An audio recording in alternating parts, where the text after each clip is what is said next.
বনমন্ত্ৰীৰ দায়িত্ব গ্ৰহণ কৰি প্ৰথমবাৰৰ বাবে কাজিৰঙাত উপস্থিত হৈছে মন্ত্ৰী জয়ন্ত মল্ল বৰুৱা। তেওঁক দেখা গৈছে বিগত কেইবাদিনো দেখা গৈছে একশ্যন মুডত দেখা গৈছে মন্ত্ৰীগৰাকীক। গতিকে ৰাজ্যৰ বিভিন্ন প্ৰান্তত ইতিমধ্যে অভিযোগ উঠিছে, এতিয়াও বেদখলকাৰী বনাঞ্চল দখল কৰিছে। কেতিয়া অভিযান চলিব?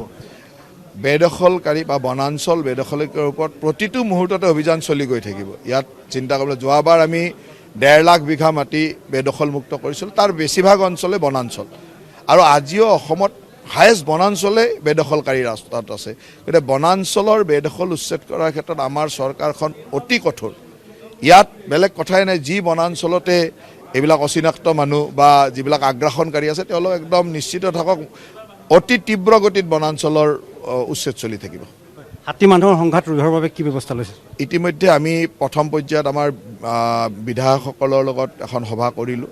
তেখেতসকলৰ নিজৰ নিজৰ অঞ্চলৰ পৰামৰ্শবিলাক আমি লৈছোঁ। এই ধৰণৰ মেন এলিফেণ্ট কনফ্লিক্টৰ ওপৰত এক্সপাৰ্ট মানুহ কিছুমানৰ পৰা আমি ছাজেশ্যন লৈ আছোঁ। অহা 22-23 তাৰিখৰ ভিতৰত মই এখন SOP বিধানসভাত দিম যে হাতী মানুহৰ সংঘাতটো দূৰ কৰিব কি কি কৰা উচিত বা কি কৰিম আমি চৰকাৰখন। ছেকেণ্ড, আমাৰ বিভিন্ন ঠাইত বান্দৰৰ উপদ্ৰৱৰ পৰা আমি কি কৰিব লাগিব, কেনেকৈ কৰিব লাগিব, তাৰো এটা ব্যৱস্থা আমি চলাই আছোঁ। এই দুইটাই খুব কম দিনৰ ভিতৰত এখন SOP ওলাব আৰু সেই SOPত আমি এই কথাখিনি ক'ম। অৰুণাচলী ডিব্ৰুগড় অসম বিহালীত দেখা গৈছে আক্ৰমণ কৰিছিলে তেওঁলোকক, বিৰুদ্ধে কি?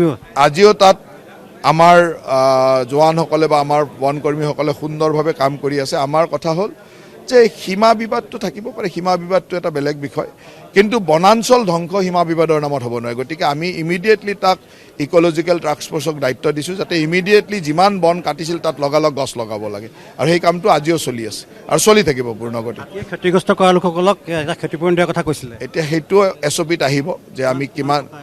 এতিয়া আমাৰ এটা মুখ্যমন্ত্ৰী ডাঙৰীয়াৰ আগ্ৰহ আছে যে নিহতক আমি 6 লাখ টকালৈ দিব পাৰোঁ নেকি। এতিয়া 4 লাখ টকা দি আছিলোঁ, 6 লাখ দিব পাৰোঁ নেকি, আৰু বাকী ক'ত কি বঢ়াব পাৰোঁ, কেনেকুৱা ধৰণে হ'ব এইটো আলোচনা কৰিম। উল্লেখ থাকিব SOPত উল্লেখ শীঘ্ৰে SOP আচলতে দিয়া হ'ব বিধানসভাত, অসম বিধানসভাত। এয়া প্ৰথমবাৰৰ বাবে বনমন্ত্ৰীৰ দায়িত্ব গ্ৰহণ কৰি কাজিৰঙাত উপস্থিত হৈছে মন্ত্ৰী জয়ন্ত মল্ল বৰুৱা। বিভিন্ন ষ্টেক হোল্ডাৰ সৈতে কথা পাতিছে কাজিৰঙাৰ পৰ্যটন উন্নয়নৰ কাৰণে। আৰু উল্লেখনীয় কথাটো হৈছে যে ৰাজ্যত এতিয়াও বেদখলকাৰীসকলে বনাঞ্চল দখল কৰি আছে, বেদখল কৰি আছে। গতিকে সেই বেদখলকাৰীৰ বিৰুদ্ধে শীঘ্ৰে অভিযান চলিব ৰাজ্যৰ বিভিন্ন বনাঞ্চলত।